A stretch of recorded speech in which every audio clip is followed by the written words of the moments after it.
Hare Krishna, and welcome everyone to our weekly Bhagavad Gita session. We've had a break of about 3 weeks. Once, I think on 22nd February, I went and I took a session from Santivardhan Prabhuji's batch. I did a revision of Bhagavad Gita chapter 1 and 2, and that session I took from Bhaktivedanta school. Didn't had good connectivity, a lot of issues. Uh, so that was one session. Second, last couple of sessions we've spent on the occasion of Gaur Purnima, which we celebrated on third March. We discuss something about Chaitanya Mahaprabhu in our last couple of sessions. So first session was more of a introduction to who Lord Chaitanya is and his life story that is captured in Chaitanya Charitamrita, and his 8 instructions that we wanted to look at. We looked at first instruction in the first session. Chetu Darpanamarjana was in great detail. And then later on, we last Sunday we covered the rest of the 7 verses in span of one session. My request to all of you is all 57 of you is to go through those sessions. Those two are you can say that the summary of Gita and Bhagavad.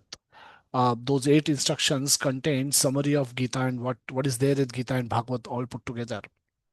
So if we can understand the mood of Chaitanya Mahaprabhu through those 8 verses a little bit, our life we will be able to dedicate our life for the service of Lord Krishna.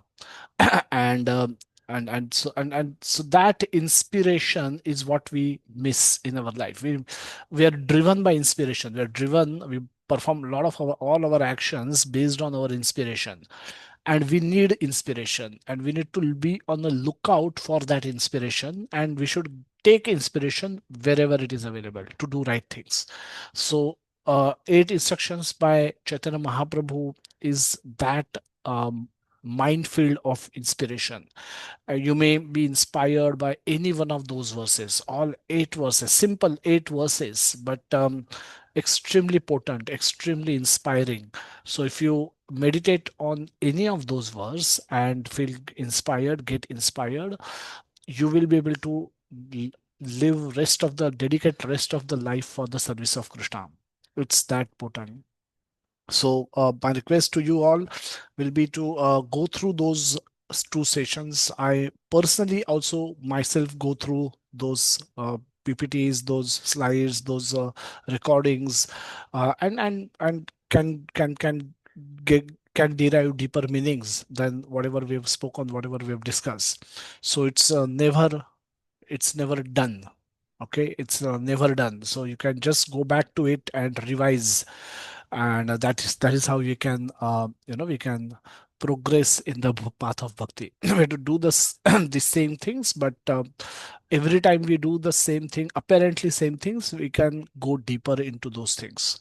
So that's the beauty of Bhagavad Gita. That's the beauty of Srimad Bhagavatam. That's the same beauty of Srimad Chaitanya Charitamrita and 8 instructions by Mahaprabhu. So with this, let's come back to our principal topic of discussion on Bhagavad Gita. This is where we were, Arjuna, in a distressed condition, and all of us experience distress throughout life, throughout India, throughout the world. Everyone, all generations are living life of distress today. So distress, lamentation, misery are not new. These are not new concepts for us, people living in Mumbai, people living in cities, and especially in this age of super fast age of Kali. These are everyday problems. We all live in distress. We all experience this all the time. School childrens have distress. School they are depressed. Office goers are depressed. Professionals are depressed. Businessmen are depressed. Shopkeepers are depressed. Housewives are depressed. Parents are depressed. Children are depressed. Old retired people are distressed. Everyone is distressed. So It's meant for everyone. That's why we say Bhagavad Gita is meant for everyone. It's supposed to solve everybody's problem. The all of humanity should be studying Bhagavad Gita, not just Indians, not just Hindus, not just those who believe in God. Everybody should study Bhagavad Gita, and everybody should benefit from the study of Bhagavad Gita. It's meant for study. It's not meant for showcase. It's not meant for show off.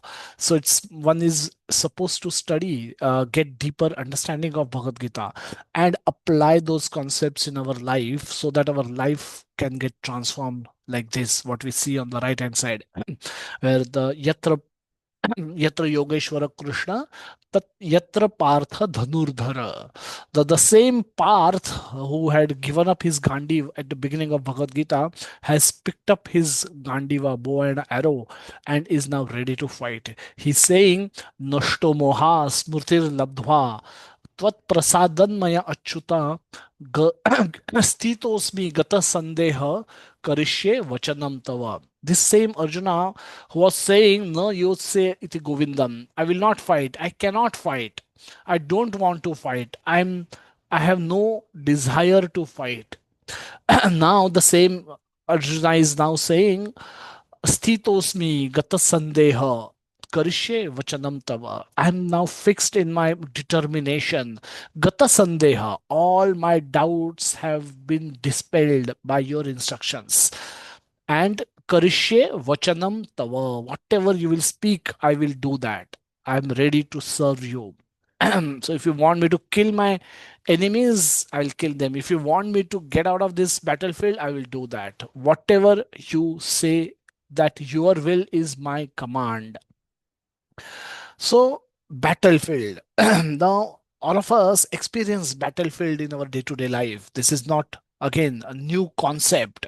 Monday morning, the alarm clock goes on, and we enter the battlefield, and everything, every moment from there onwards, till we come back home safely, hopefully with our honor intact, with our money intact, with our job intact, with our relations intact. If we come back with in a good state of mind, we consider ourselves fortunate. Should consider ourselves great fortunate. No matter where we, if we have flown during that day, no matter if we have driven during that day, no matter if we have traveled somewhere during that day and have not caught caught up with any accident, any incident, and doing with minimum damage to our prestige, our honor, our self-respect, our dignity. If we are able to come back, no one insulted me during the day, then I should consider myself to be very fortunate. That is the state. That's why we call our life as life lived on a battlefield. We are constantly battling to protect ourselves, our body, our our mind, our ego, our emotions, our dignity, our our emotions. We don't want to be hurt. We don't, and at the same time, if possible, we can grow on all of these. So that is a daily struggle that we possess, and that is why we are always on a battlefield. In the flow of Bhagavad Gita, let's discuss where we were and where we should pick up ourselves from. So we'll do a quick recap, not from chapter one, but not but this is the section of Stita Pragya, where Krishna, having explained Arjuna about Nishkam Karma Yoga, and he glorifying something in chapter text 50, 51, 53, that no reaction, yoga karmasu kaushalyam. So work in such a way that you should not get any reactions. um, so he says, Durena yav, it's Durena yav avaram karma buddhi yoga dhananjaya buddhau sharanam manvichya kripana phalahitava. Those who desire fruits of their work are misers. Then what should we do? Buddhi yukto jahatita ubhe sutkrut dushkrute tasmad yogaya yujjasva yoga karmasu kaushalam. A man engaged in devotional service rids himself of both good and bad reactions. Even in this life, Therefore, strive for yoga, which is art of all work. And then Krishna 51st verse, Krishna says that karmajam buddhi yukta hi phalam tyaktva manishinaha janma bandha vinirmuktaha padam gacchantya anamayam. It is possible that by acting in that consciousness, by performing devotional service, not working for personal gain and personal benefit, but working in the mood of a devotional service, as an offering to Krishna, one one will not be one will not be bound by actions even in this life. So the one will perform all the actions, but one will not be bound by those actions. And therefore, that is a great art of doing work. This is a great art of doing all work. That you It's like, if you take us ourselves back to the shopping metaphor, where we discuss about how three people are shopping and the fourth person. So one person is trying to shop and run away with his cart, or whatever the goods that he picked up from the shop. He's trying to run away. Now this man is caught and punished heavily by the security guards. So this man is a tamoguni person who doesn't have things but want to somehow get it. The other person is a Rajoguni person. Rajoguni person is stealing somebody else's money, trying to extract deals, trying to get more for less. And in this way, he's always tense. He's never peaceful. He's never happy. No matter how much he get, he cannot be happy. So this is a Rajoguni person. And a Satvaguni person. Satvaguni person is uh, coming to the store, same store, buying whatever he can in the given resources that he has. Whatever money he may have, he is buying only to that extent. A Rajoguni person will take money from loan. He will borrow money. He will use credit cards. He wants to get more for less. So he will do all of that. But the Satvaguni person will be peaceful, will be content with what he has, and he will shop only to the extent that he has. He will pay and he will walk away with prestige, with pride, and no pressure, and he will be relatively peaceful amongst these three. But all three are in problem. Why? Because even Satvaguni person, even he's peaceful, he's content with what he has. He's exhausting his resources, he's exhausting his money. So what he has to do, if he has to come back to the same store tomorrow or next week, he needs money, and to get money he has to go back to work. So that's why we understand that even Sattva person is at a loss, because he's forced to go back to work and keep working perpetually, because his credits get exhausted as he utilize as he become desirous of enjoyment. All his credits get utilized, so he has to go back to the drawing board, go back to work. Whereas the fourth person we discuss about is a agent of is coming to the store on behalf of the owners of the store. Now the one who owns the store, he says, I have come on their behalf. Whatever I will take from here, I will offer it to him. And now this person is shopping in the same store, filling his cart with things that he needs, and he's walking out without making any payment. His resources, even if they are there, they are intact.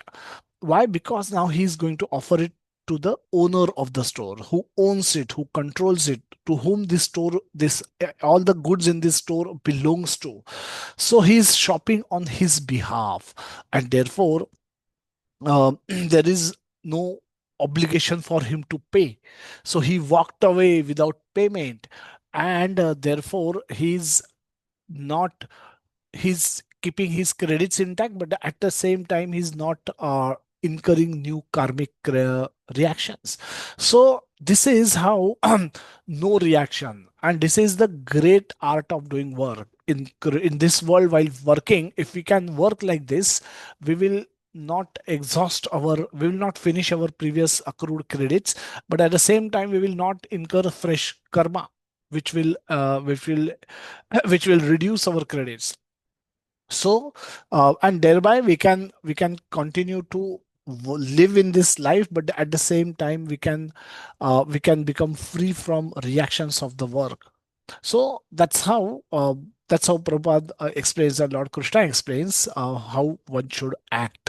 And if one acts in such a way, he introduces the concept of freedom from birth and death. Janma bandha vinur mukta fadam gacchantya anamayam. You can then attain such a place from where you don't have to come back. You will have a janma bandha vinur mukta. You will get a freedom from birth and death. Prabhupada, there is no death mentioned in the wording, but Prabhupada adds the death in the translation, because the jatasya hi dhruvam mrityu dhruvam janma mrutasya cha. So if you have taken birth, your death is guaranteed.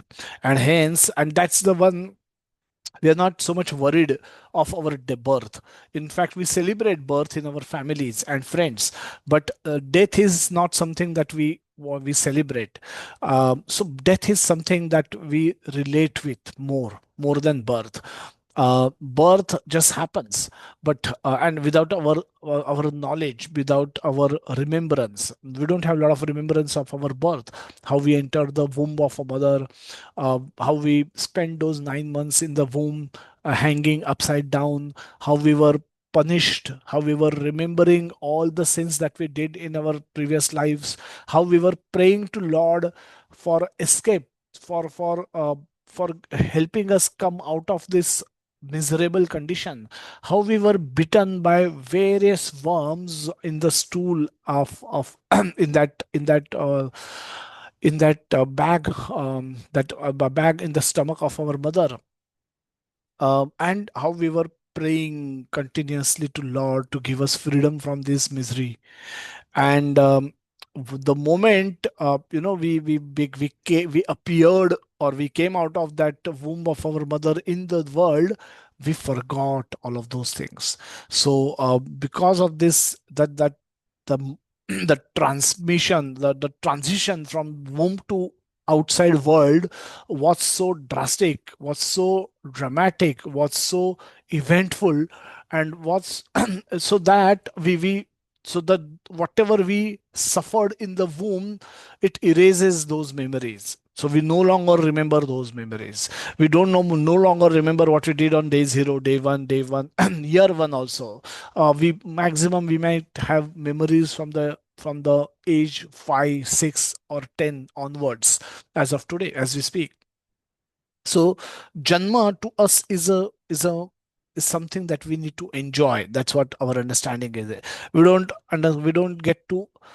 experience the miseries of birth, but the miseries of death we experience every day, we witness every day, uh, for our loved ones, for our relatives, for our friends, and that is more relatable. And hence Prabhupada add uh, Janma Mrityu, that the cycle of Janma and Mrityu, the freedom from the cycle of birth and death, and by going to that place from where you don't have to come back. Now, this concept is introduced for the first time in the Bhagavad Gita. Krishna speak about going to such a place that you are on a journey, that is understood, that we are changing one body after another. Dehinosmin yatha dehe kaumaram yauvanam jara tatha dehantar praptir dhiras tatra namuhyate. So there is a dehantar which is happening. They are giving up one body, accepting another body. And he reconfirms this. Vasam si jirnani yatha vihaya. Just like one give up old cloth, one is accepting new body. Now it's like one is giving up one car and accepting new car and continue driving. Now one may ask a question, which is good. Okay, you broken car, you're giving up, accepting new car and you're continuing to drive. But the question that a common person will ask is, while, well, sir, you are going somewhere, you are driving somewhere, it seems you have a destination to go to.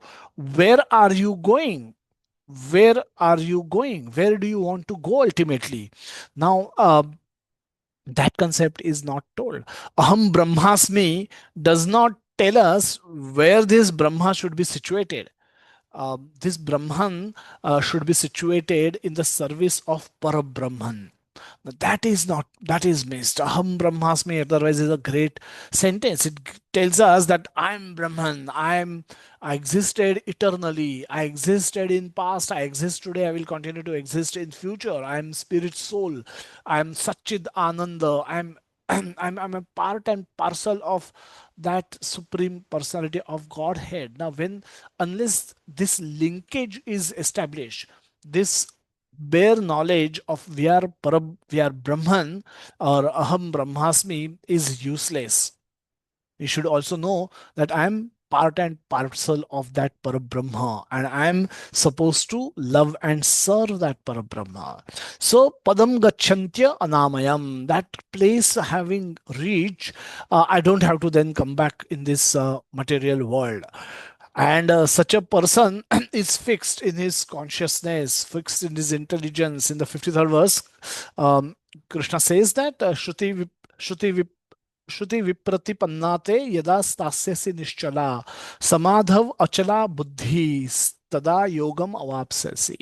That achala buddhi, uh, samadhav achala buddhi, his samadhav, he's in transcendental consciousness, and achala buddhi, his mind is fixed, unflinching consciousness, unflinching buddhi, unflinching intelligence.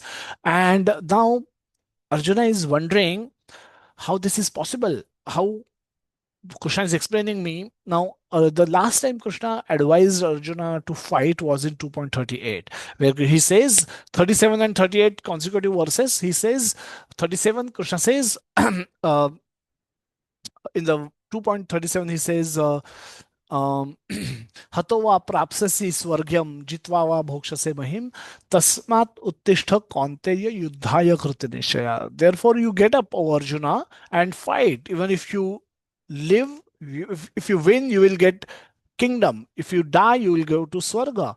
Either way you will enjoy.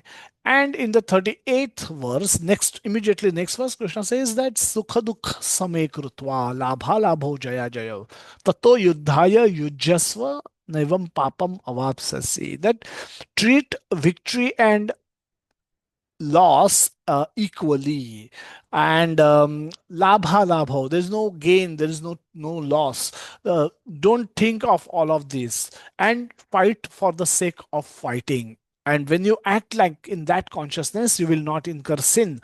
And so this is the last time Krishna spoke about war, but they were still standing on the battlefield.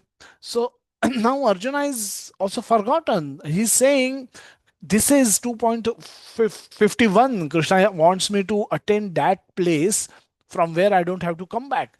So Krishna wants me to act in such a way that I don't incur sin. Basically, I don't do sinful actions, and I live life of purity and go back to Krishna, go back to that place from where I will not have to take birth again in this material world. So Arjuna thought of this instruction to be a superior instruction, and now he wants to know more about such a person who has attained that kind of a state. So Arjuna asked this question, that sthita pragyasya ka bhasha samadhistasya keshava Sitadhi kim prabhasheta kim aseta vrajeta kim. Arjuna asking that, oh Krishna, what are the symptoms of one whose consciousness is thus merged in the transcendence? How does he speak? What is his language? And how does he sit? And how does he walk? A strange sounding question has deeper meanings. So that's why we should hear Bhagavad Gita from devotees. We should not try to study it on our own, because we will get confused by the similar sounding verse. The bhasha has a meaning that we all understand. Bhasha means language, but bhasha is by speaking. Bhasha, we describe something. So bhasha is used as a describer, as a medium to describe something. So when Arjuna asks the Sita Pragyasya Ka Bhasha, he's not asking whether which language is this Stita Pragya speaks. He's asking what are his general symptoms, because language is used to describe. So Arjuna wants to get a description of this person. Kim Prabhasheta, how does he speak? Now, how does he speak is not, it's not a communication class. It's not an English speaking class, or it's not a language speaking class that what I should speak, how I should speak. But he's asking, on receiving praise or blame, affection or hate, what will he say internally and what he will say externally? Kim Asita means how does he sit? Now it's not about sitting, whether he sit on a chair, whether he sit cross-leg, he sit on the ground, what no. That's not the purpose. Arjuna is intelligent man. He's not going to ask that kind of a stupid question. Sitting implies not engaging in action. Sitting implies restraining actions. Restraining from the senses of from the sense object is the question. Now, when we when we just asita, when we just translate the word asita, we cannot get this deeper meaning. So that's why knowing Sanskrit is not enough to understand Bhagavad Gita, because asita will probably end up translating it as a sit. Now sitting means restraining concept, restraining. I have ability to do things, but I'm choosing to sit down. It implies that I'm restraining my senses from the sense object. So Arjuna's deeper question is, how do I restrain my senses from the sense object? Vrajeta Kim, how does he walk? There's not a question about walking on the ramp. That models and the film stars, they come on the ramp and they walk and everybody claps. Arjuna is not interested in that kind of a knowledge, and hence the walking means engaging in action. Walking implies using our senses, doing things. So this implies action, and Arjuna wants to know how such a sthita pragya acts in this world which is full of temptations. And these are the replies given by Lord, which consumes rest of the chapter 2. Now Arjuna, the whole discussion so far has been such that it's very difficult to perceive that this is happening on the battlefield.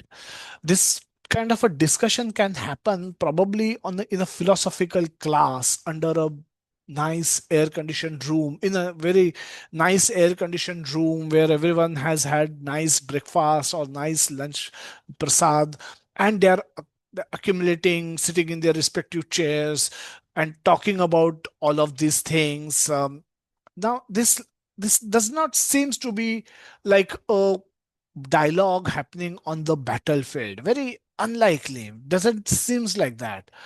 So Arjuna also has now forgotten from 38 to 72. So many verses Krishna has spoken without any reference to the war. And in fact, he's now describing and glorifying someone who is Sthita Pragya, who is like very transcendentally situated person. Arjuna is thinking, how can I become that kind of a transcendental person, and a self-controlled person, a self, mastery attain. How can I attain that kind of a self mastery? Arjuna is now started thinking in that direction, but now suddenly he realizes that, but they're not in a philosophy classroom. It's not a philosophy class. They are sitting in a they're standing in a he's sitting in a chariot, and they are on a battlefield where everyone around him is waiting for them to finish their conversation so that the battle can begin. So Arjuna suddenly try to connect that knowledge with the reality where he was, and he finds something problematic because there is no connection between the two. What they were discussing, if that was not important, Krishna would not bring it up. That Arjuna knew. So Arjuna knew that there is some connection in what we are speaking, what we are discussing with our current battlefield, but he was unable to figure it out on his own on his own. So what he did, he again go back to Krishna, ask questions. Arjuna is saying, oh Keshava, why you want to engage me in this ghastly warfare if you think intelligence is better than free to work. He's saying my intelligence is bewildered. Buddhim mohayasivame. Buddhim mohayasivame. My intelligence is bewildered by your equivocal instructions. Therefore, please tell me, tad ekam vada nishchitya. Now, tad ekam vada nishchitya. Please decisively tell me what is most beneficial to me. Now, Arjuna is thinking in a very simplistic way that if I'm attached, Krishna is glorified so much of detachment. And now, and the Sita Pragya is completely detached person. He's controlling his senses. He's not he's not acting. He's choosing when to act, when not to act. Has a great self control. Completely upon himself. So great mind control, great sense control. So he doesn't get affected by the dualities of this world. Such a great person, if I have to become, uh, I have to become detached from sense enjoyment. Then only I can become fixed in that kind of a consciousness. So if I'm attached, I will fight the war. If I'm detached, I will walk away from the war. So, and Krishna's instruction seems is been for me not to fight the war. Even though in 2.38 Krishna has spoken about fighting a war and we are still present on the battlefield, but apparently it seems that Krishna's final instruction, the net instruction seems to be that I should not fight the war. But he wants to clarify whether whatever he has understood is this correct, because we are still on the battlefield. Krishna is not leaving the battlefield. It's not, he's not saying that abhi ho gaya, now let's drive this chariot out of battlefield, live peacefully, sit under a tree, and eat whatever comes our way. Don't don't do anything, don't kill people unnecessarily. Why you are killing people and doing sinful activity? He's not he's not ready for all of that. He's still very much standing on the battlefield and he seems to be prepared to fight. So Krishna, despite of having given such instructions, Arjuna is still not able to judge Krishna's mood. Is he trying me to get me out of this battlefield so that I don't have to, I can become that kind of a Sita Pragya, or he still feel wants me to fight the war? What is in his mind? Arjuna is asking. Now Krishna is thinking, um, Arjuna is oversimplifying everything. When Arjuna is saying, if I'm attached to kingdom and sense enjoyment which comes along with the kingdom, I will fight the war. Says fighting war means he's implying that fighting war means I'm interested in sense gratification, because fighting is for winning, and once you win all the opulence. Also, you will live in a palace, you will have your many wives and children and lot of opulence to enjoy. You'll have wealth, you'll have a lot of power, and a lot of servants. You can have everything can be at your feet if you win. And so that's what, if Arjuna is oversimplifying and connecting action with the enjoyment and inaction with the renunciation. Krishna says that's too oversimplified. I can't let it happen. So let me complicate it a little bit for Arjuna. So Krishna is now going to say something which Arjuna never understood initially. Krishna going to say that you may be attached, and in that attachment you may be attached to the sense gratification.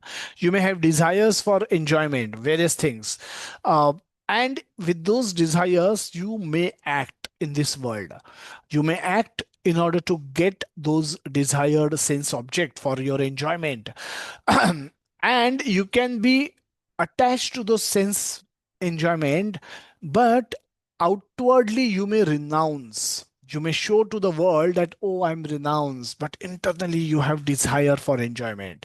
And we see many times sadhus get caught with women, and and they get bad publicity, very bad publicity. And such few examples of such sadhus, people generally makes an impression that everybody seems to be like this.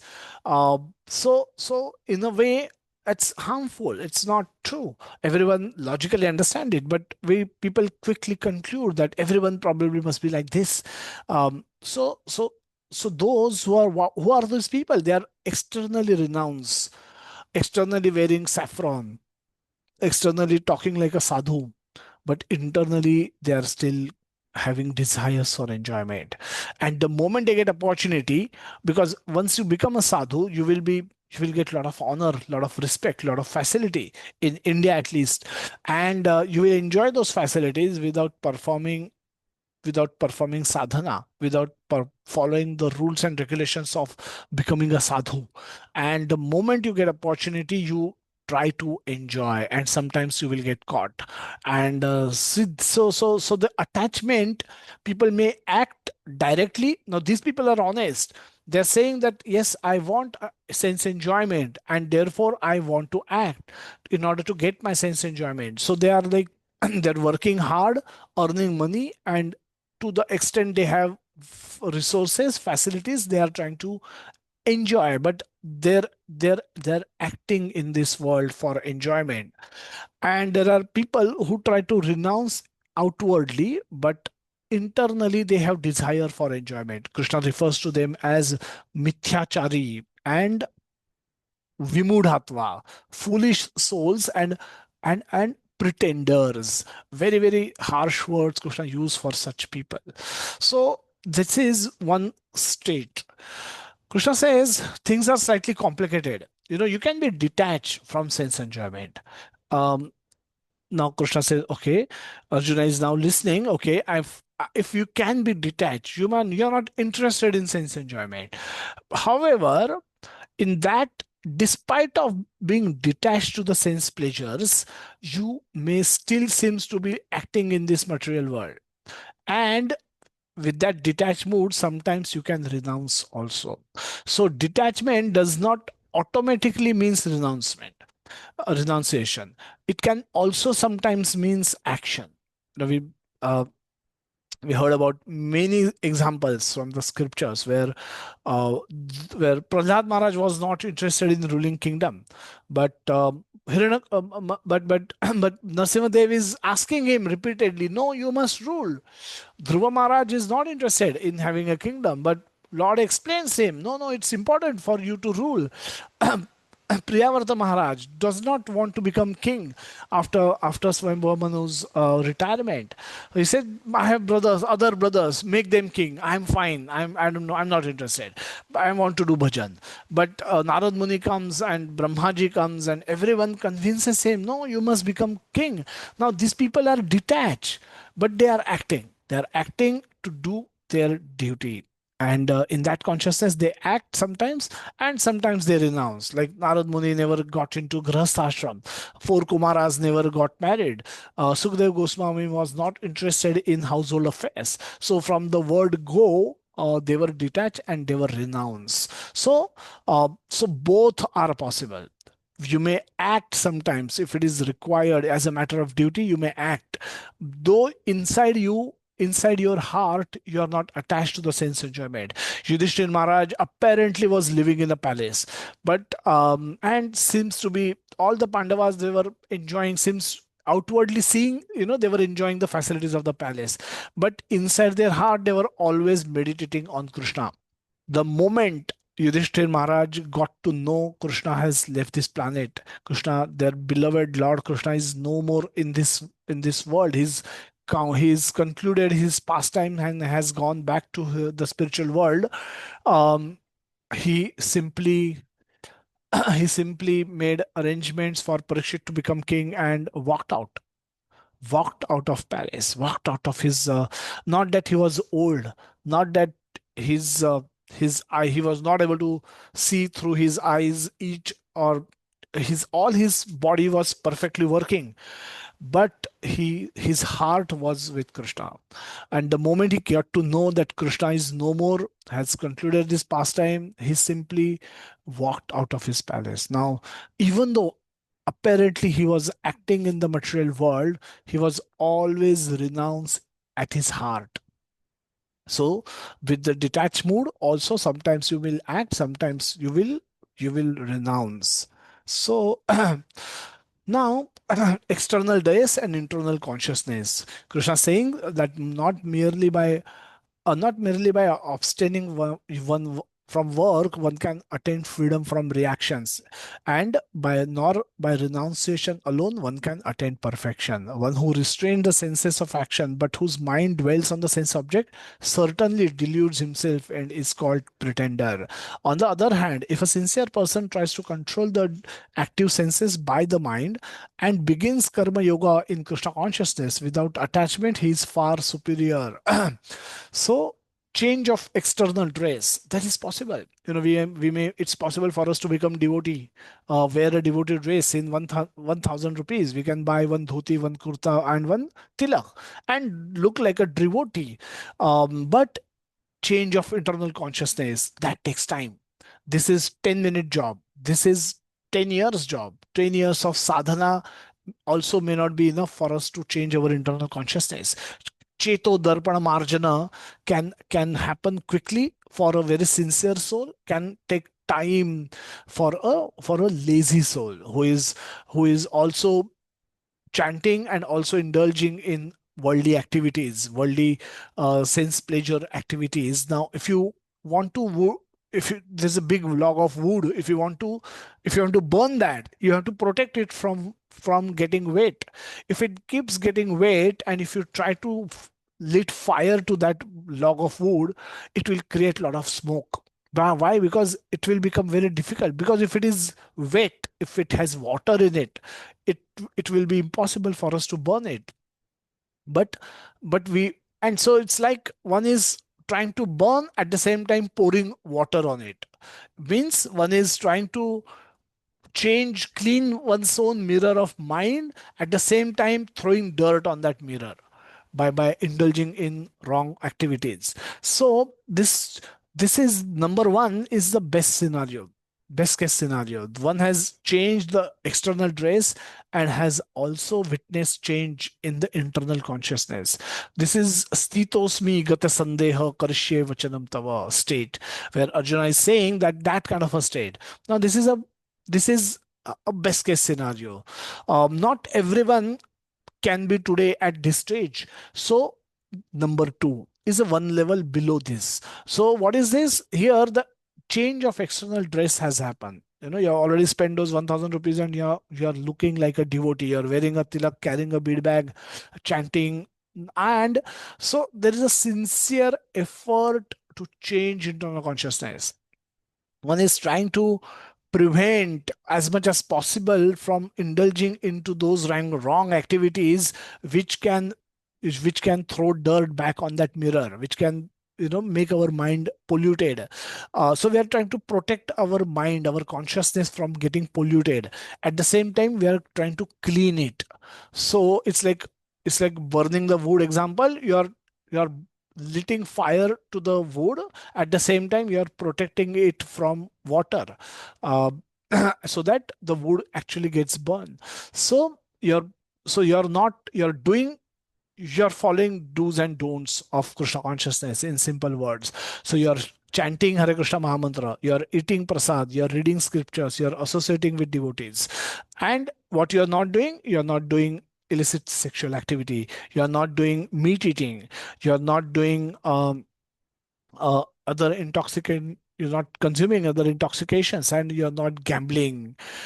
So you're protecting your consciousness, at the same time you're cleaning the your consciousness. So this is the second, is the desirable stage. Third is a sad state. One is change the external dress, but one is not very sincere. So this is a lazy state. One understand it is important to be sincere. One understand it is important to be to indulge in those activities, follow do's and don'ts of the Krishna consciousness with seriousness and sincerely. But one is not putting good effort to this, so they don't witness lot of transformation. So lot of people, lot of us could be in this stage very much. We are lazy in in our effort to change our internal consciousness. So we are allowing people to throw water on the wood. We are allowing our mind to get polluted on and off, and hence our our cleaning is taking time. And we are wondering, others who started after me have become advanced devotees, and why am I stuck? This is the reason. There's no sincere effort to change internal consciousness. The fourth is horrible state, is the worst state. The change of external dress. Someone is wearing saffron, someone is wearing a devotee attire, but internally trying to figure out that how I can enjoy, how I can, using this external dress, how I can disguise of my external dress, how I can enjoy in a sinful way. So this is worst. यज्ञार्थात कर्मणो अन्यत्र लोकोयम कर्म बंधना तदर्थम कर्म कौन्तेय मुक्त संघ समाचार. We'll move quickly now from here onwards, where Krishna is saying that Krishna is indirectly telling Arjuna that you should work for me, work for my satisfaction, work for my pleasure.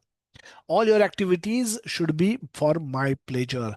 Why it is indirect? Because he is still not linked himself to be a Yajna Purush. He's still not told Arjuna that Yajna Purush is me. The ultimate enjoyer of Yajna is me. That Krishna will reveal in 5th chapter, 29th verse, and also in the 9th chapter, where Krishna will, 5th chapter, 29th verse, Krishna will say that uh,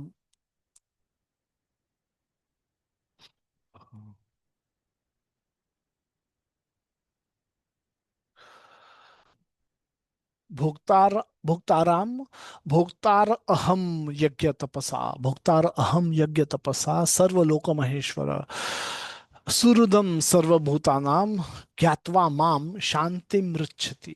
That bhoktar aham, I am the bhokta of all the yajna tapasa. So penances and austerities. Later in another verse, Bhagavad Gita, Krishna will says that aham hi sarva yajnanam bhokta cha prabhureva cha. So I am only, aham hi. Very clearly, Krishna is calling out that I am the enjoyer of all the yajnas. But in the 3.9th verse, Krishna is not, by this time, Krishna has not really established himself to be that Yajna Purush. And but hence it is considered to be the indirect reference, indirect way of telling Arjuna and through Arjuna, all of us, that one should work as a sacrifice. And Prabhupada add Vishnu, even though it is not mentioned in the wording of this verse. This is the kripa, special kripa by the acharya, because if somebody will not read beyond 3.9, will also need to understand this Yajna Purush is Krishna himself. So if you go by the word to word literal translation of this verse, there is no Vishnu mentioned here. But because later in Bhagavad Gita, Krishna will establish himself to be that Yajna Purush. Prabhupada upfront is giving that knowledge here. So this is the kripa of an acharya. This is the special mercy of an acharya. This cannot be done by a translator. This a Sanskrit, a Pandit who is a Sanskrit Pandit, expert in Sanskrit, he will not do it. Why? Because he is interested in just giving you word to word translation.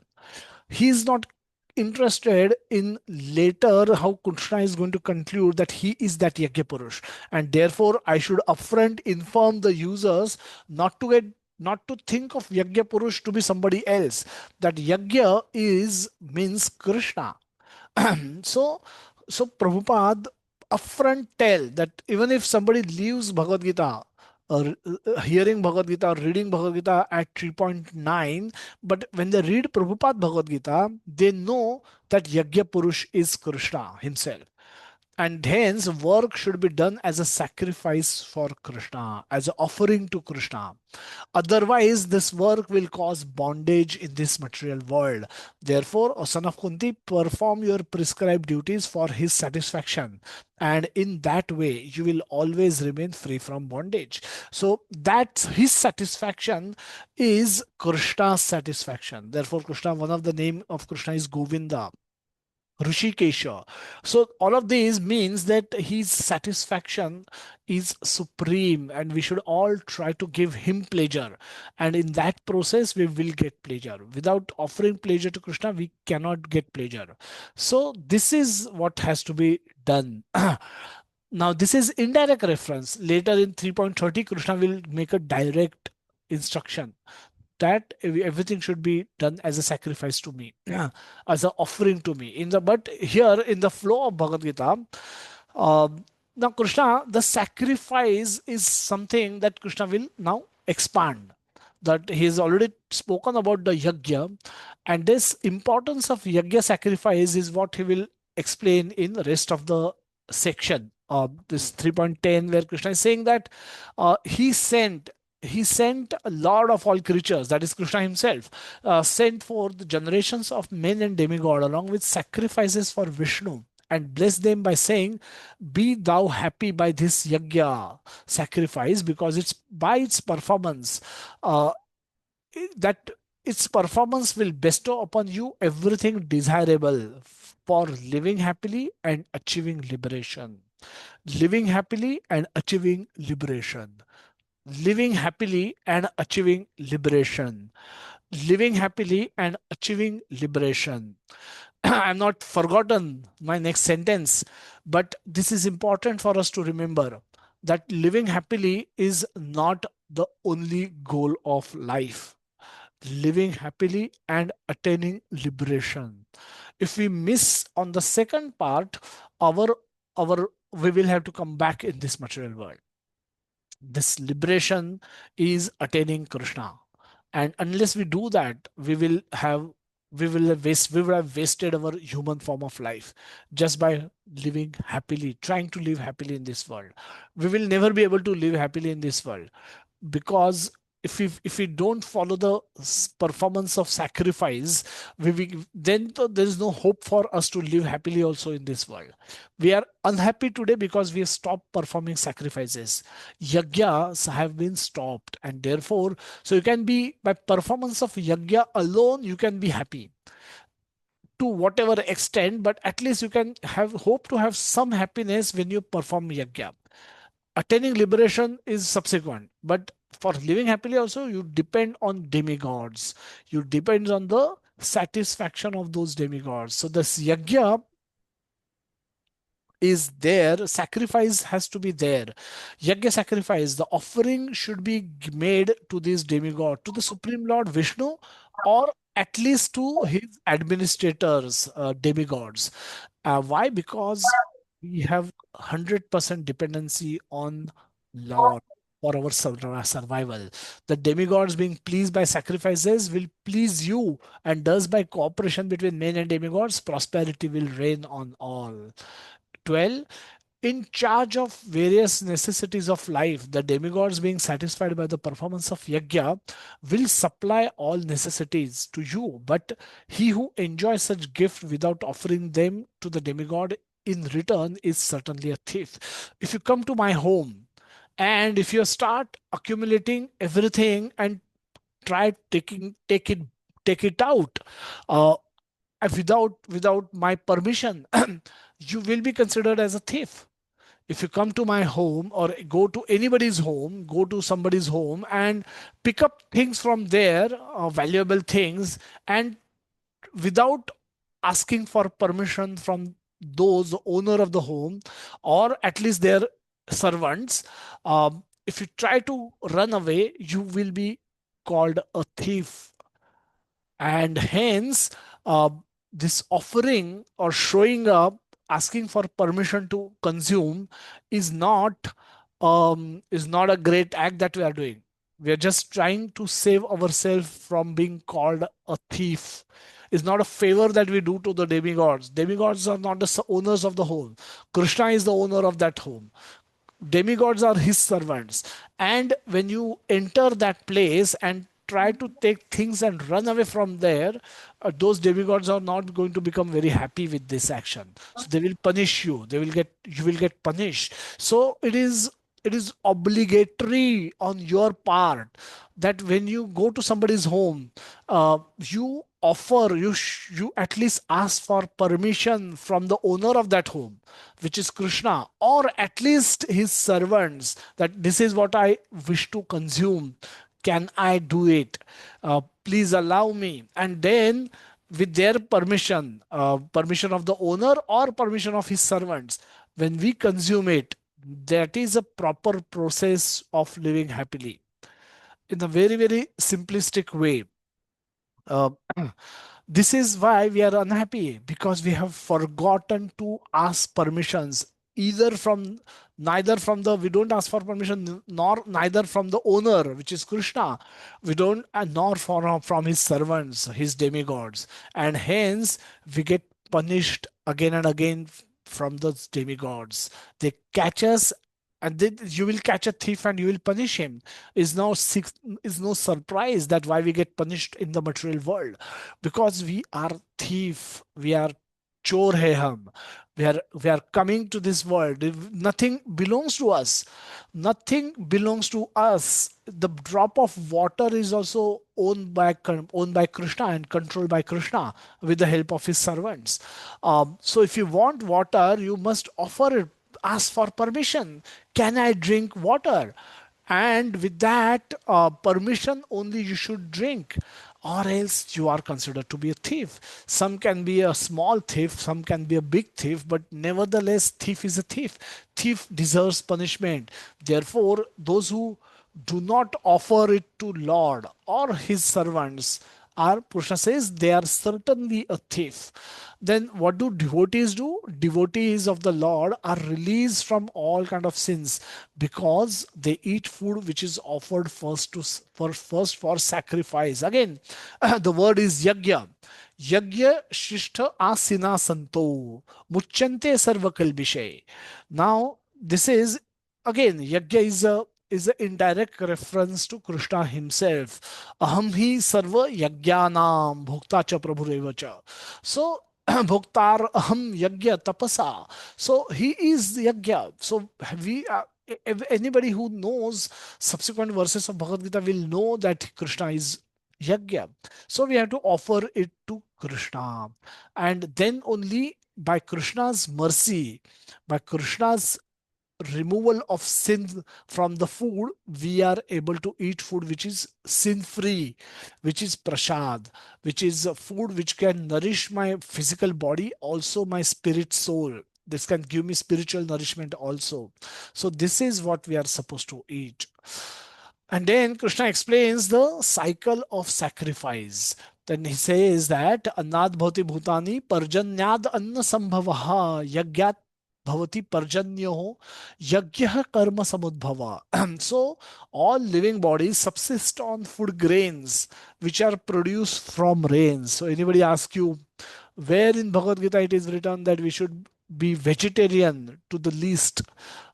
This is beautiful verse where Krishna says you eat what is produced by rain, and animals are not produced by rain, so don't eat animals. Regulated activities are prescribed in the Vedas, and Vedas are directly manifested from the Supreme Personality of Godhead. Consequently, all pervading transcendence is eternally situated in the act of sacrifice. So, this is the cycle of sacrifice that we've discussed earlier. एवं प्रवर्तितं चक्रम नानुवर्तीय नानुवर्तति वर्तयतिह यः अघायुर इंद्रिया आरामो mogham partha sajivati. Very beautiful. Living only for the satisfaction of senses, such a person lives in vain. Now think about people whom you know, including yourself, whose goal in life is sense pleasure, enjoy, watch TV, enjoy, watch, eat food to enjoy, go for a vacation to enjoy, earn a lot of money so that you can enjoy, drink alcohol for enjoying, smoke cigarettes because you want to enjoy, go for a foreign vacation because you want to enjoy, you buy latest iPhone, why you want to enjoy, buy latest BMW, Mercedes Benz, why you want to enjoy, invest in stock market, why you want to become rich and you want to enjoy. So think of all the people whom you are surrounded by, including you yourself could be, whose goal of life is to enjoy. And Krishna is saying here, those who want to live life only for the satisfaction of the senses, such a person lives in vain. Wow, we never knew. But now you know what are you going to do about it. So that's more important. So you should not live life in vain, which means you should not just live life for the satisfaction of the senses alone, which means enjoy should be the last word on your dictionary. You should ask, what am I supposed to do really? Am I supposed to? It doesn't mean that you live a life of misery. It means that you enjoy in a legal, proper way. It simply means that. So, yadyat acharati sreshthas tattat evetaro janaha. Whatever the great people do, the common people follow, the ordinary people follow. And hence, you should act. Arjuna is being instructed to act. The Prabhupada writes in the purport that parent, teachers, and king should be are the natural teachers for the people at large, and hence they should be respected, and they have special responsibility. They should conduct their life in a way that is exemplary for other people to follow. In reality, we may have role models, and now these pictures keep changing by the generations, but they are there from this business world or politics or cinema or sports, or some social platform. But we don't have Srila Prabhupada as a role model. Today's youth doesn't even know about Lord Srila Prabhupada. They don't know about Lord Chaitanya. They don't know about Lord Krishna. So their role models are going to be like this, and at times it is anticlimax when they know the reality behind this, their on-screen personality. They are grossly disappointed, because they can be completely opposite to who they show on the screen or in the public media. So we should have proper role models. Then Krishna says, people do consider me also as a role model, and hence I am choosing to act in a responsible way while I am performing my pastimes in this material world. Krishna says, Name parthasti kartavyam trishu lokeshu kinchina. That, O son of Pratha, there is no work prescribed for me within all the three planetary systems, nor am I in the want of anything, nor have I a need to obtain anything. So this is where Krishna covers all the reasons why we may want to do anything, why people want to do something, because they need to obtain something, they are in the want of something, that's why they will do something. But Krishna says there's nothing that I want and nothing I need to obtain. So but despite of that, he says, if but still I'm engaged in the prescribed duties. Whatever prescribed duties are there for me, I'm trying to perform those, even though nothing is required for me to be done. Just like a king, when he comes to the prison, he's not supposed to do anything that is done by the prisoners. But the prisoners may think, oh, I did some crime and I'm in the prison, and I see this man in prison, I think he also must have done some crime. So he and I are equal, are same. So whatever I am being forced to do, he should also be doing. So sometimes he's seen doing those things. मान लो yoga class है for the prisoners, and the prime minister on his visit to the prison may participate in yoga class. So he'll say, oh, see, he is also prisoner. I am doing yoga, he is also doing yoga. And then after that, all of those prisoners are sent to do some hard work. Some will be working in some construction in the sun. Some may be asked to do certain things. And now this king who was earlier seen participating in yoga is now seen to be sitting in the air conditioned cabin of the jailer and talking with him. I saying, see why he's cheating. This is cheating. If he's allowed to sit in that air conditioned room and not to do any work, I should also not be allowed to do work. So, Krishna says he's not required to do anything, but wherever possible, whenever possible, he also try to do those things. It's like doing yoga. But Krishna, being Krishna, he is the owner and controller and proprietor of this world, he may choose sometimes not to do certain things. And at his own sweet will, he may do things, he may not do things.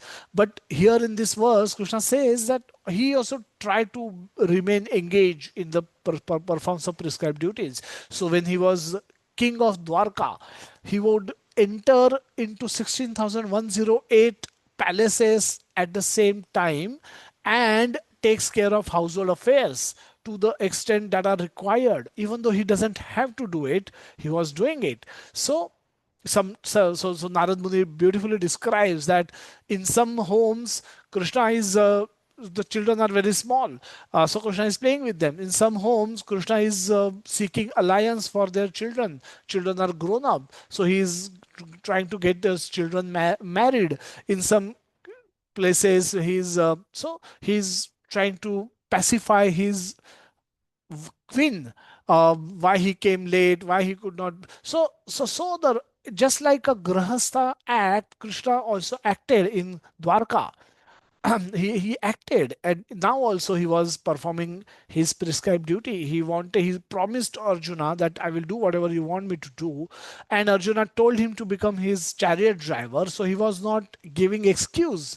I'm supreme personality of Godhead, I'm not supposed to drive your chariot. Go find your own chariot driver, pay him something, and you will get some driver. He's performing duty, he's engaged in doing, sitting at a lower position than Arjuna, and doing what is needed to be done to maintain those horses, feed them on time, drive those chariot, practice them, make sure that they get sufficiently rested, they get eat proper food, and they're fresh for the next day's battle. He was working hard on that chariot driver duty also.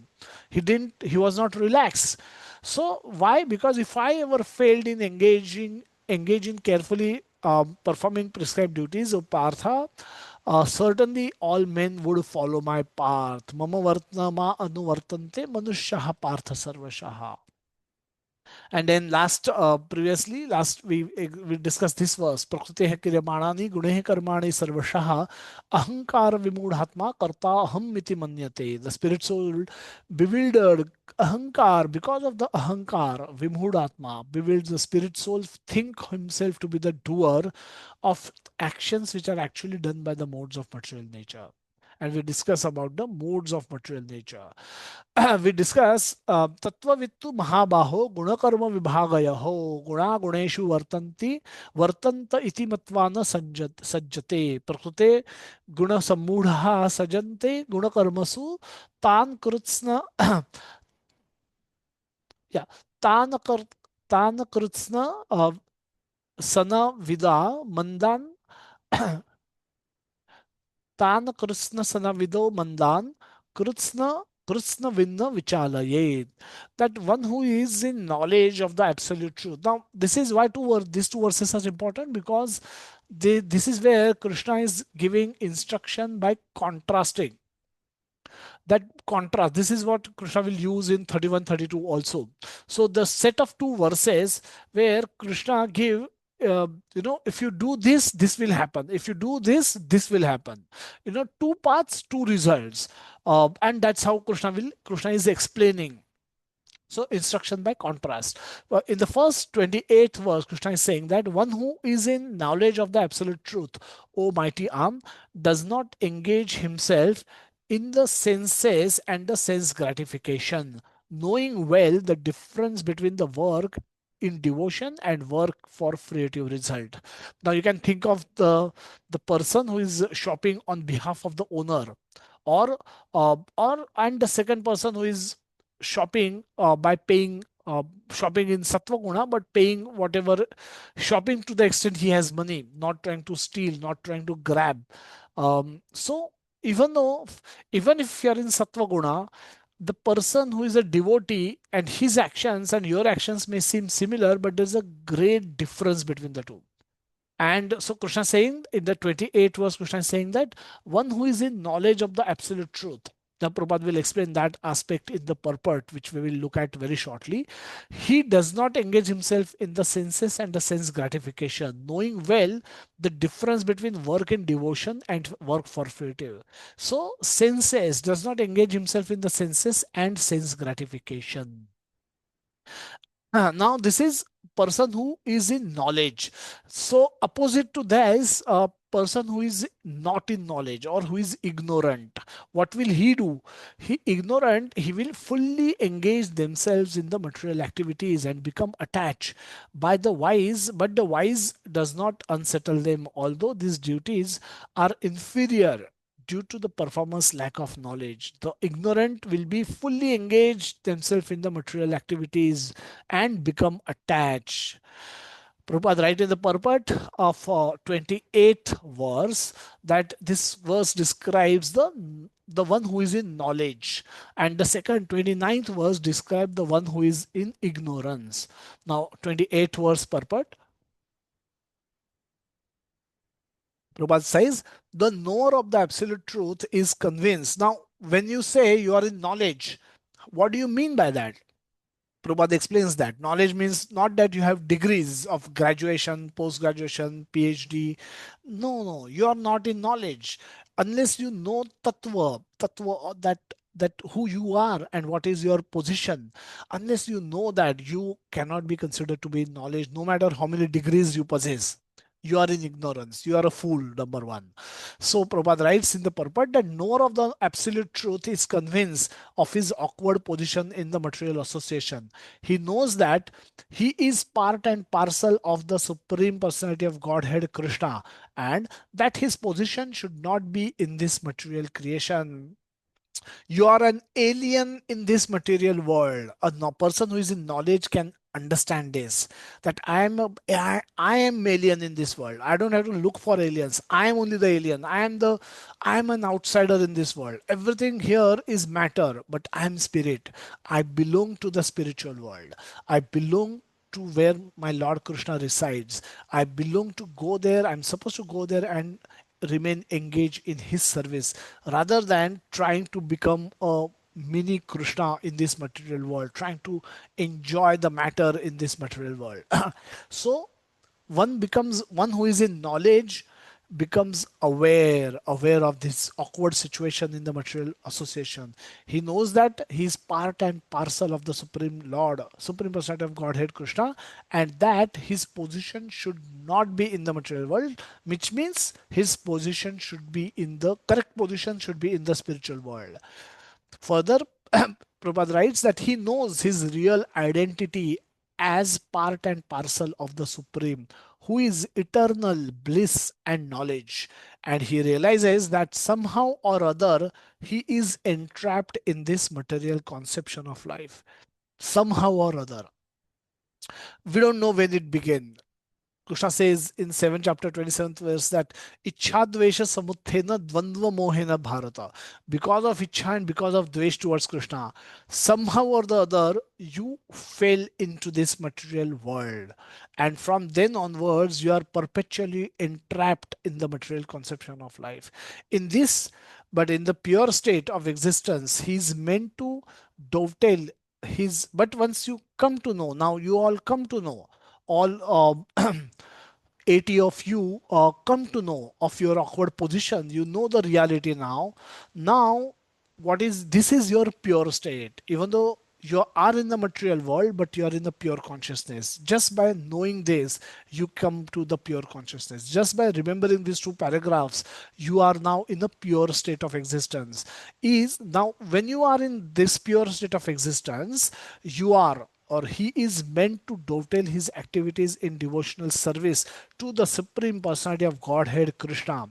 He therefore engages himself in the activities of Krishna consciousness and becomes naturally unattached to the activities of the material senses, which are all circumstantial and temporary. Circumstantial and temporary. Why? Because it's not that, it's not written here that you will give up your activities of the material senses. Idea is not that. It's he's naturally unattached to the activities of the material senses. What is the difference? The difference is one cannot give up the activities of the material senses. That's the fundamental understanding that one must have. As long as you have body, activities of the material senses will continue. One cannot give up, but one can become unattached to the activities. Now this is mental aspect, this is physical aspect. One doing material activity, eating is a physical aspect. uh, Eating food, food is physical, mouth is physical, stomach is physical. So this is physical aspect, but my attachment to the food is mental aspect, is a emotional aspect. My attraction to the food is emotional. Now that is not, that is subtle, that is not, that is not physical. So I can change that. While I continue to eat, as long as I maintain my for maintaining my body and soul together, for throughout my life I will have to eat. So I will eat prasad. I can eat nice prasad. I can make nice prasad and I can eat that. So I don't have to starve myself. But one is not attached to the activities of the material senses. Similarly, you can expand, you can extend this example to other things also that we do in the material world. You will get married, you will produce children, you will go to office, you will earn money, you can become rich. Also, you can have 5 homes and 10 cars. You may go to foreign locations, but you can be unattached to all of that. This is where you are acting, but you are in your consciousness, in your mind, you are renounce.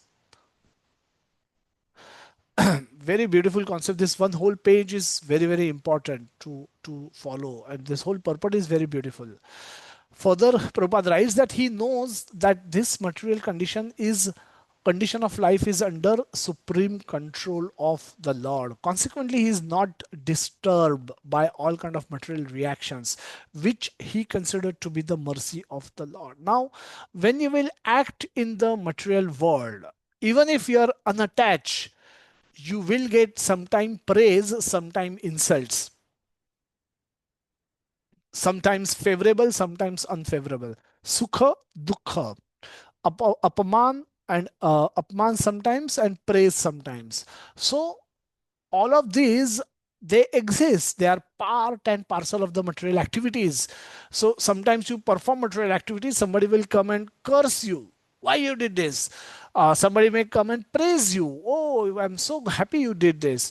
But such a person who is in knowledge, he remains undisturbed, not disturbed by the all kind of material reaction. Now all it means all means good, bad, ugly, all. It doesn't just mean that when bad reaction comes I don't get disturbed, when good reaction comes I become happy. No, you have to tolerate praise, you have to tolerate happiness. So all kind of material reactions one should not get disturbed. So one should not become happy when somebody come and praise you, and one should not get disturbed when somebody come and insults you. When that consciousness is possible, when you know your real position as described in this couple of paragraphs, in that pure state of mind, as long as you remember that I'm part and parcel of Krishna, my job is to simply serve Krishna, and while I'm possessing this body, as long as I have this body, I will continue to get engaged in the material activities, because I'm supposed to. That's but I'm not attached to those activities. With detachment one will act, one will, whatever consequences one may get, one will not get disturbed by that.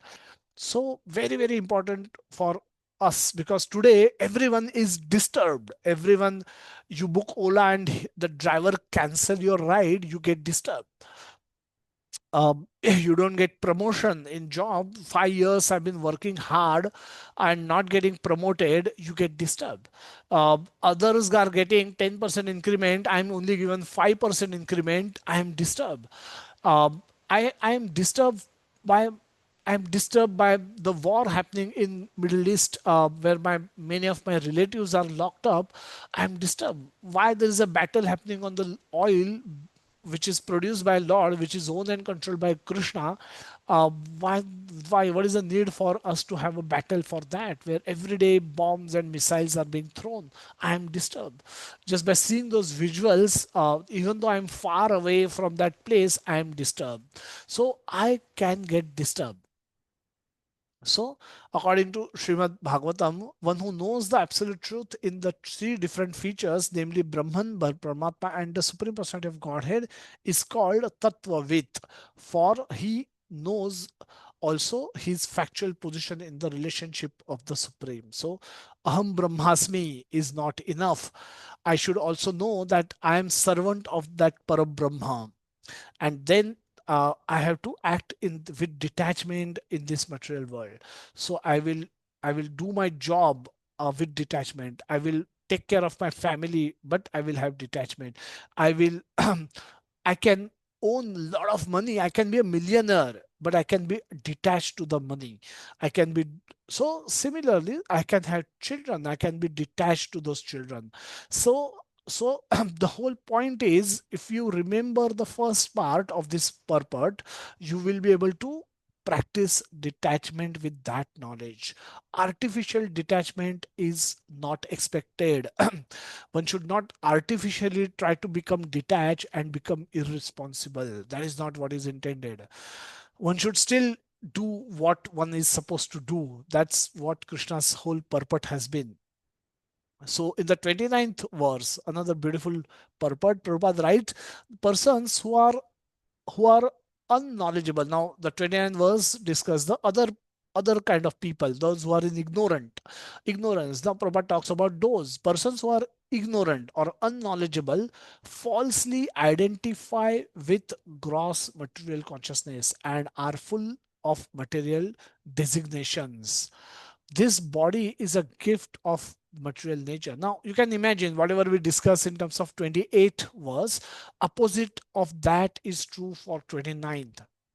So one is now fully engrossed in the material consciousness, and one is fully aware of material designations. उसने मुझे क्या बोला? Uh, what did he call me? He called me fool. I will call him rascal.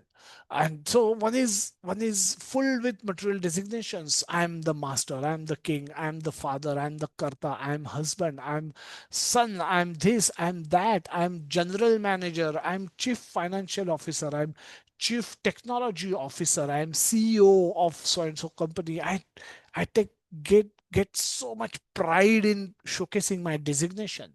I own a BMW. I own two Mercs.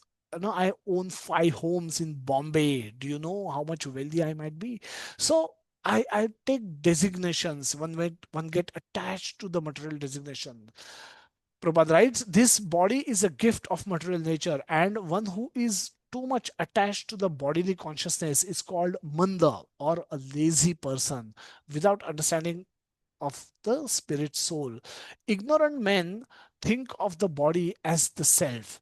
They accept bodily connections with others as kinsmen, and the land in which the body is obtained is their object of worship, and they consider the formalities of religious ritual to be the end in themselves. Social work, nationalism, altruism are some of the activities for such materially designated persons.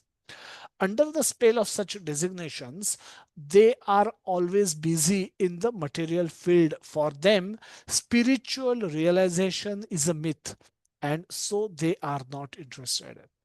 Those who are enlightened in the spiritual life, however, should not try to agitate such materially engrossed persons. Better to prosecute one's own spiritual activities silently. Such bewildered persons may be engaged in such primary moral principles of life as non-violence and similar materially benevolent work. Now, Prabhupada here concludes the purport that Krishna has spoken. And now Prabhupada will go ahead and see something that Vaishnavas want to do. Now, but men who are ignorant cannot appreciate activities in Krishna consciousness, and therefore Lord Krishna advises us not to disturb them and simply waste valuable time. But the devotees of the Lord are more kind than the Lord Himself because they understand the purpose of the Lord. Consequently, they undertake all kind of risks, even to the point of approaching ignorant men to try to engage them in the acts of Krishna consciousness, which are absolutely necessary for the human being. What Prabhupada is writing, the devotees of Lord are more kind than the Lord Himself because they understand the purpose, what the heart of the Lord. Sri Chaitanya Manobhishtam Sthapitam Yena Bhutale. What is in his heart that devotees know. And devotee Krishna wants every wandering soul to come back to him. But he's saying, but if they are not interested, please don't disturb them. But Prabhupada saying, no, Vaishnavas want to go and disturb them also. So if they spend a lot of time on the social media, on Instagram, Facebook, and Twitter, let me catch them there. All of them are depressed, all of them are distressed. So let me offer them to teach Bhagavad Gita. So by going on the WhatsApp, by going on the Instagram, by going on the Facebook, so let me put up my ad of Bhagavad Gita. Become stress free by reading, studying Bhagavad Gita on those platforms where all these distressed people go. And if they somehow catch attention of those ads, and if they join my session, join our sessions, they actually become stress free by learning this simple purport of these two 28 and 29. They can become stress free, and that is the goal of Krishna. That is what Krishna want. They can all become Krishna conscious, and that I can even if they are disturbed and they don't want to come to Krishna, I can catch them on wherever they are, and I can turn them towards Krishna. From there I can turn them towards Krishna. So, Prabhupada saying the devotees of Lord are more merciful than Lord Himself. Lord does not want to interfere, but devotees want to interfere into everybody's life. And because they are anyway wasting their life, what is the use of living such life? Krishna already says such life is like living in vain. It's a wasted human birth. Why should we allow people to waste their birth? Whoever is interested will come. Whoever is not interested in social media also, even if we put up our ad there, they will ignore. But let me try to catch them where they are. And that way, devotees, Prabhupada say, are more merciful than Lord Himself. Mai sarvani karmani sanyas sadhyasma chetasa nirashir nirmamo bhutva yuddhasva vigata jwaraha. Therefore, O Arjuna, surrendering all your work unto me with full knowledge of me, without desires for profit, no claims to proprietorship, and free from lethargy, fight. This is this verse clearly indicate the purpose of Bhagavad Gita. The Lord instructs that one has to become fully Krishna conscious to discharge duties as if in military discipline. Such an injunction may make things a little difficult.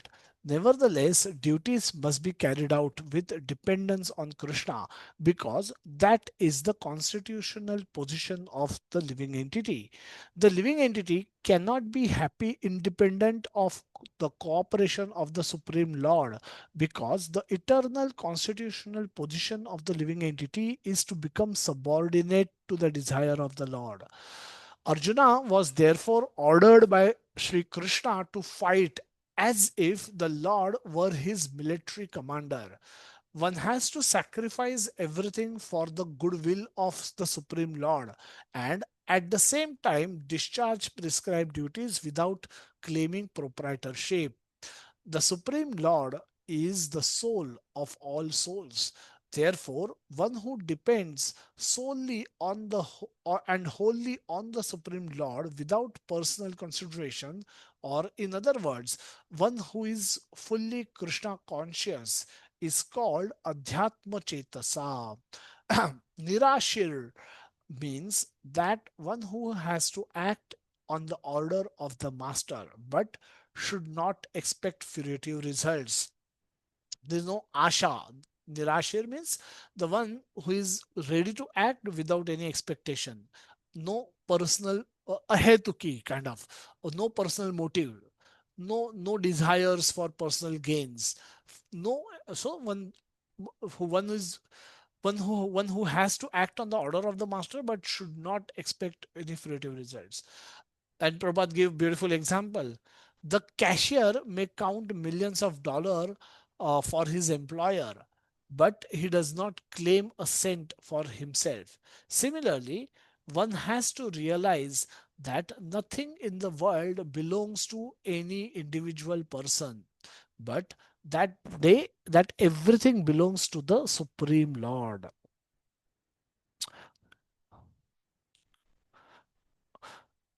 That is the real purport of mai or unto me. And when one acts in such Krishna consciousness, certainly he does not claim proprietorship over anything. This consciousness is called nirmama, or nothing is mine.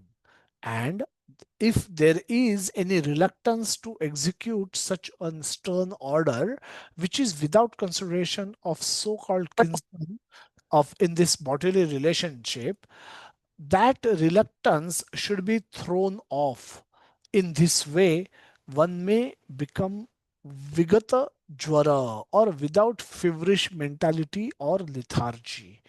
Everyone, according to his quality and position, has a particular type of work to discharge, and all such duties may be discharged in Krishna consciousness as described above.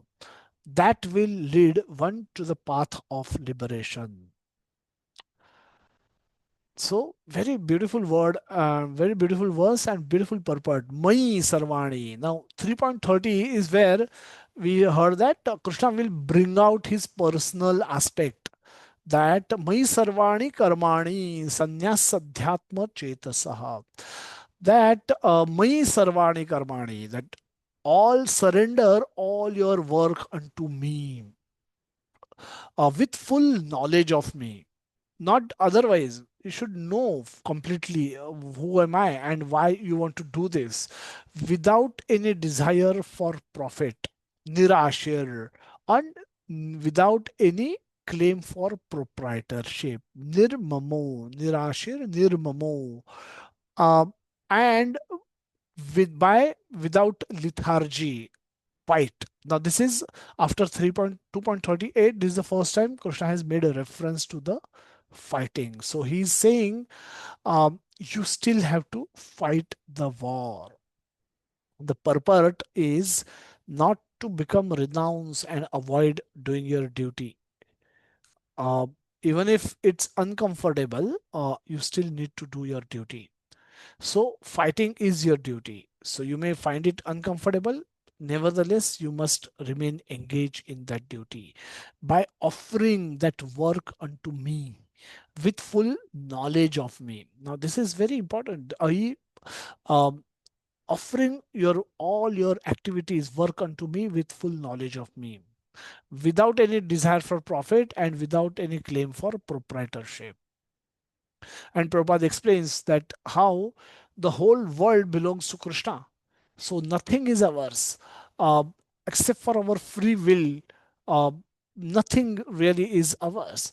A cashier may count millions of dollars, but for his employer, but he don't claim anything for himself.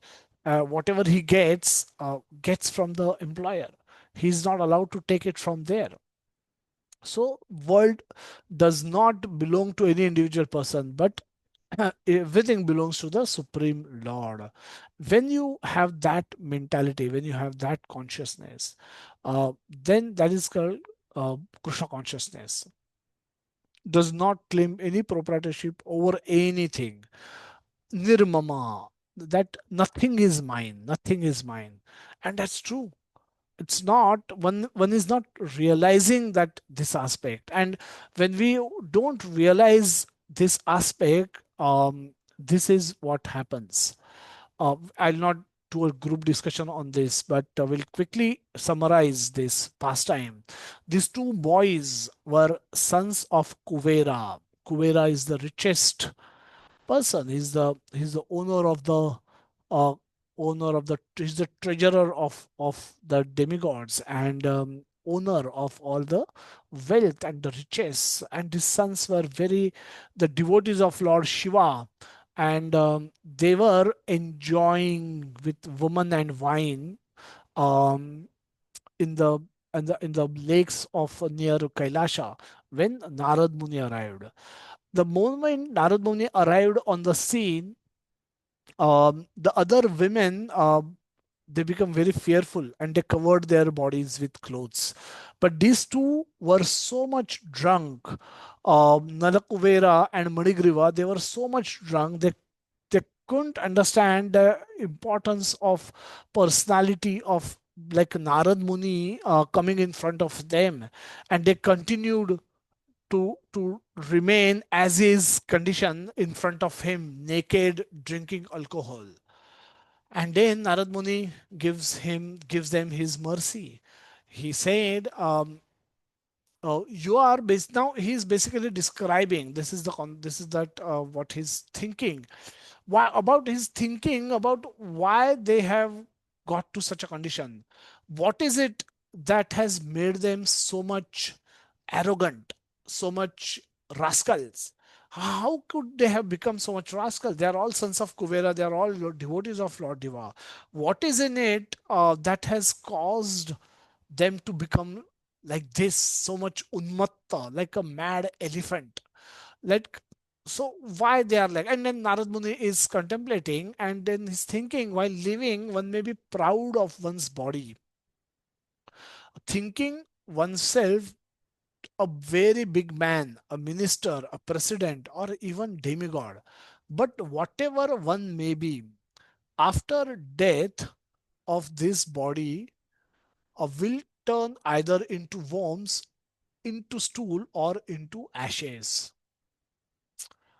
So Narad Muni is thinking, this is the verse, this is Canto, Srimad Bhagavatam, Canto 10, chapter 10, verse 10.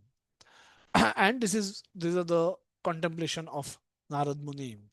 And he's saying that you may think whoever you are, a very big man, a minister, maybe yes, a respected person, a president, or even a demigod, but understand one simple thing, that after death, this body, which is because of which you are becoming so proud, and all these designations are also attached to the body only. So this body will turn into worms. Why? If you bury this body, eventually it will become worm. It will become stool. Why? Because if you feed this body to cats and dogs and vultures, eventually they will pass stool. So body will become stool. They will eat this body and they will pass stool tomorrow, um, and the body becomes stool. It becomes either worms, stool, or ashes. If this body is burned, offered to the fire, it becomes ashes. These very powerful three verses. And if you study these three verses, read these descriptions carefully, um, and convincingly, in a big way, you will lose this attraction for this body, our body. We are so attached to the body. We are so much attracted to the body. But this is the state of this body. This is the real position of that body, same body.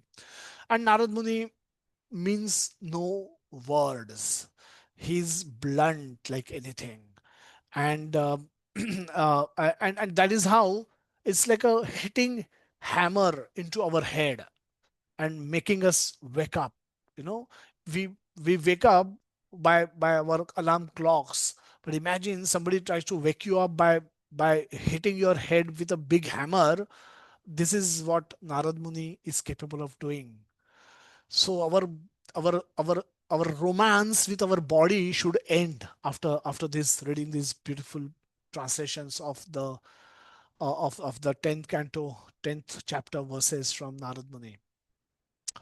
All romantic conception about body should be finished, because this is a reality. This is what our body is meant to be. Either it should become turn into worms, कीड़े लगेंगे शरीर में अगर उसको बरी कर दिया, और कुत्तों को खिला दिया, वल्चर्स को खिला दिया, they will pass stool, so our body become stool, और आग लगा दी तो it will burn into ashes into next 1 hour. If one kill poor animal, Nardunis writes further that if one kills poor animals to satisfy the temporary whims of this body, one does not know that he will suffer in his next birth. For such a sinful miscreant must go to hell. For such a sinful miscreant must go to hell and suffer the results of his action. So one should maintain this one's body with care, not do sinful actions while one is in the possession of this body. Uh, there are while alive. Now this is a very contemplative verse, contemplative translation. Please pay attention. I know we are close to 1 o'clock, but we will finish by one. No worries. While while alive, does his body belong to its employer?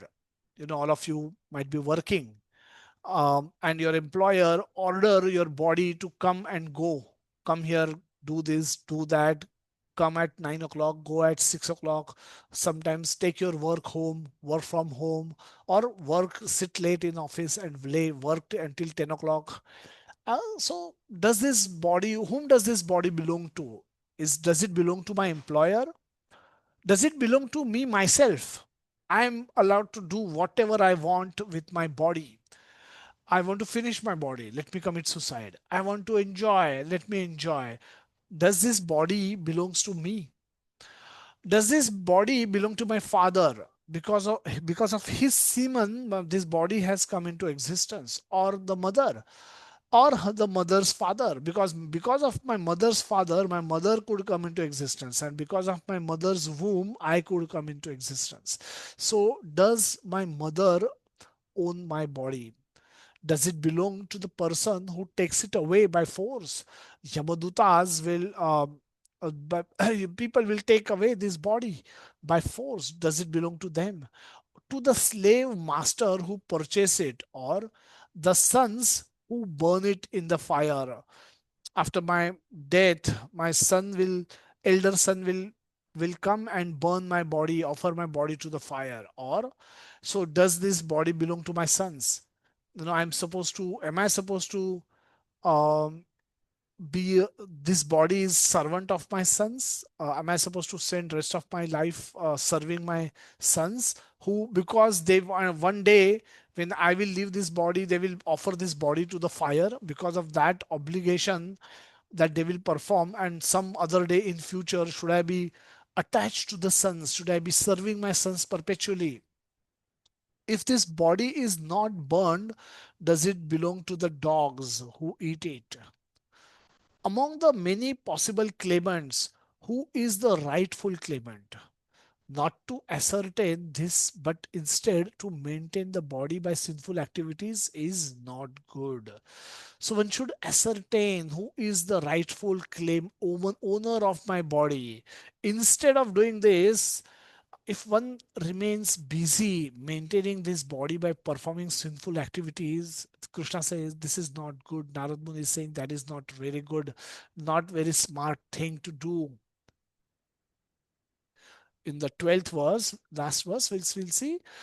Narmadi gives the solution also. This body, after all, is produced by the unmanifested nature and again inhalated and merged into the natural elements. Therefore, it is common property of everyone.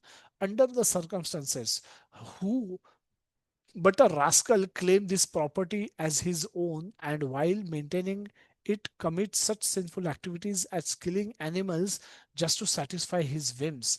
Unless one is a rascal, one cannot commit such a sinful activities.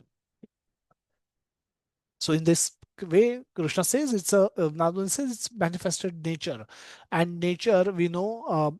Krishna says in Bhagavad Gita 9.10 that Maya Adhyakshena Prakriti. This nature is my servant, is under my subordinate. So nature is under Krishna. Therefore, nature is so. Therefore, everything is owned and controlled by Krishna. So, to summarize our discussion so far, we covered verses from the from the 2.50 onwards of Bhagavad Gita.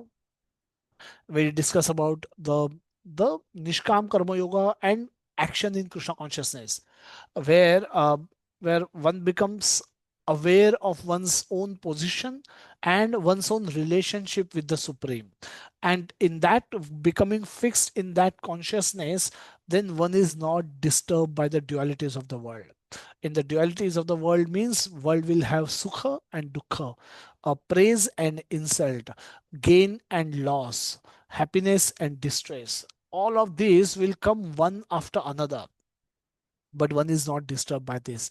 Why? Because he's aware of his actual position, that he's spirit soul. He's aware of Krishna's position, that Krishna is the supreme personality of Godhead, and he's aware of the relationship between the two, that I am eternal servant of Krishna. So all my actions, I may have to do bodily duties. Because I have a body, I have some bodily prescribed duties for the body also. So and I will continue to do those with detachment, being fully conscious, being fully in remembrance of these aspects, this knowledge that I'm part and parcel of Krishna, and my job simple is to love and serve Krishna. So this is Nishkam Karma Yoga is not recommended by Krishna. Rather, Krishna is repeatedly asking Arjuna to dedicate all his activities to him. So devotional service, action in devotional service is what has been recommended. Indirectly in verse 3.9 and directly in verse 3.30, where indirectly he says yajnarthat karmano anyatra. So yajna is Krishna himself. Yajna shishta asina santo.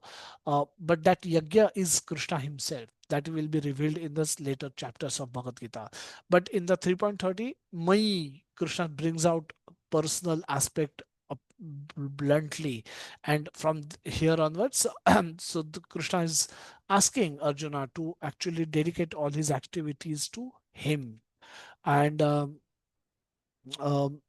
that full knowledge of me, not because only I'm telling you because of which you do it, but becoming get full knowledge about me and then do it, without any desire for profit. Nir ashir and nirmamo, without proprietorship. And we discuss in detail about the proprietorship aspect, that how everything is belongs to Krishna. Then the cashier may count millions of dollars but does not claim even a cent out of it. He may so everything, we may be in charge of handling certain things, certain properties, certain souls could be under our supervision. So we may be given control over some portion of Krishna's property, but ultimately it belongs to Krishna, and we should remember that all the time and every time, and thereby we when we act, then we will not get attached. When we have this constant remembrance, we will not be attached. While we will do our activities, while we will do our duties, we will not get attached, and in that consciousness, when we will act, we will not get bound, and then we will be able to get out of the cycle of birth and death. So with this, we will conclude today's session by some question and answer.